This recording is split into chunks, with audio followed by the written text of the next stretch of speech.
So we're here with a broader view program in Xela, Guatemala with the medical mission group. Can you introduce yourselves? Hi, yeah, go ahead. Okay, my name is Vinny Cadella. And I'm Teddy Simos. Where are you from? I am from New Haven, Connecticut. And I'm from Trumbull, Connecticut. Where do you study? We both study at the University of Bridgeport in Bridgeport, Connecticut. Yep. And well, what have you been doing here in Xela this week? This week we've been setting up clinics to screen for mainly blood pressure and also high blood sugar as well. And we also have our a doctor who's one of our teachers. And if there's any other complaints that patients may have, she'll take them in and kind of do a nice little exam for them as well. Okay. So how did you set up the clinics this week? How do they work?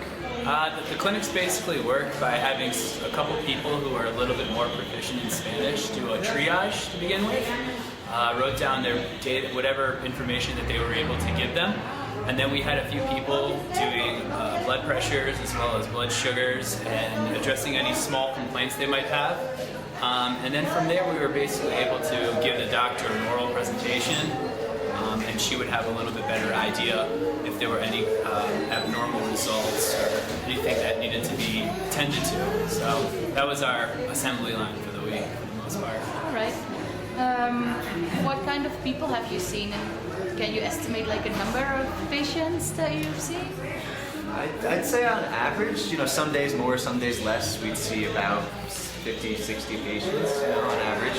And, as far as people, I think people that have been living here for their whole lives and native to Xela and areas around Xela. Yeah. So for each of you, what was the most memorable part of your volunteer experience here?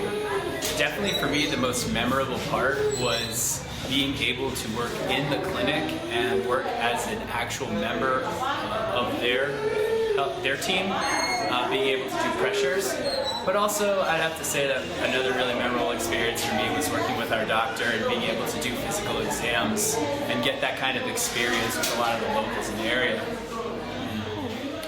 Probably for me, the most memorable experience, it's hard to pick out just one experience, of course, but working with the people here and trying to work on Spanish and work on communicating, really just, it's hard to pick out one because we saw so many patients, as a whole, just working with the people here and understanding, how it is here, Yeah, I totally forgot to say that the food that my host was feeding us, our dinners were absolutely incredible. That's probably one of the other big memorable experiences. Yeah, so tell me a little bit about your host families. Yeah, sure. My host family, her name was Xela, and she and her husband had a nice little house with multiple bedrooms. 4 of us stayed with her. She had her great grandniece who would come every night after class, and we would play with her. She would make us do line dancing. She would make us play jump on the bed. We got a ton of great pictures from it. And it just was a really good experience in being able to see how people who live in Xela go about their day-to-day lives and the typical food that they would eat, on a daily basis. I thought that was so cool to be able to have that opportunity. And me, as well as the 3 other of our friends, stayed with Jovita, and she was really great. She's a very caring, very loving person. She has a big family. She has a lot of kids, although they're all older and have moved away. So she was more than excited to have us, and she was really great and very helpful with Spanish and just learning and everything as well. All right. So you were in Xela, the second biggest city of Guatemala. How did you feel about the city? What's the easy to move around? What places have you seen? I thought it was amazing. It's not like a city I've ever seen before. It's honestly my first time out of States, and just the fact the elevation, we're so high up and it's so hilly, and just even the architecture is so different from anything I've seen in the States. And it definitely is a little tricky to navigate around because the street signs aren't so clear, and things kind of twist and turn. But we got the hang of it pretty quickly, I think. And it's a beautiful city, I think. Yeah, I think after day 2 it was much easier because we were able to realize the landmarks that we had. But I think Xela is I'm just enamored by it because it doesn't feel like a big city because it feels like a small knit community in a larger like area. So I thought that was really cool about Xela. It's a cool city. So for future volunteers, what place shouldn't they miss when they're here in Xela? Where should they go? Like in free time. Of course, Parque Central, that's kind of where we would end up most often. There's a lot going on there, a lot of places to go, a lot of different people. The calle from Centro here all the way to Parque Central is a very scenic Awesome walk. yeah. So I definitely recommend at least trying to go for that walk, and it's super safe. Now, especially in the daytime, you just got to watch where you're stepping. Yeah. Right. Sidewalks are interesting, yes. Yeah. Yeah.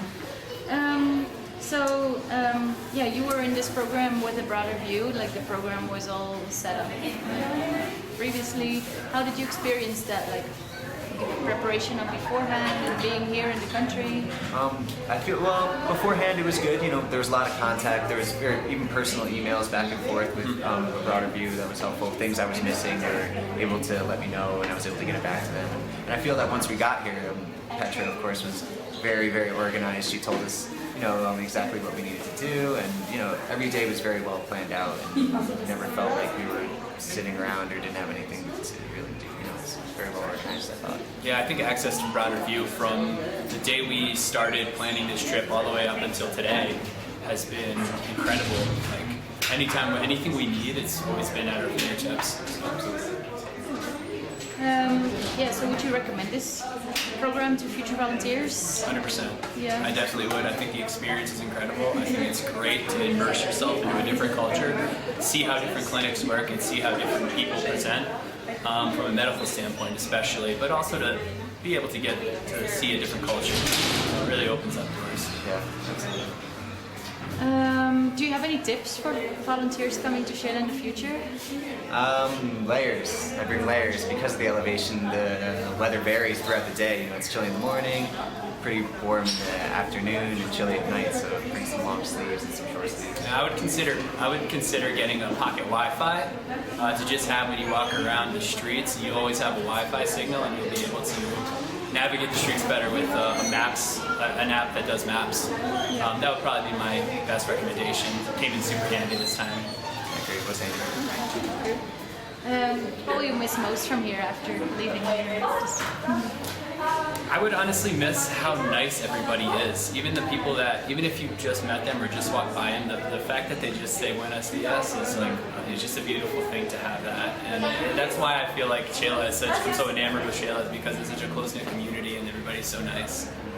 I'm gonna have to agree with that. You know, when you first come, especially if you are not from the area, maybe don't speak the language so well, you might be afraid that people will not want to deal with you or judge you, but everyone I've bumped into is super friendly, it's amazing. Anyone on the street, even, just very happy to say hi. So Yeah. Okay, well, thanks a lot for this great week. Oh, thank you. See you back in Xela sometime. Oh, hopefully. you bet.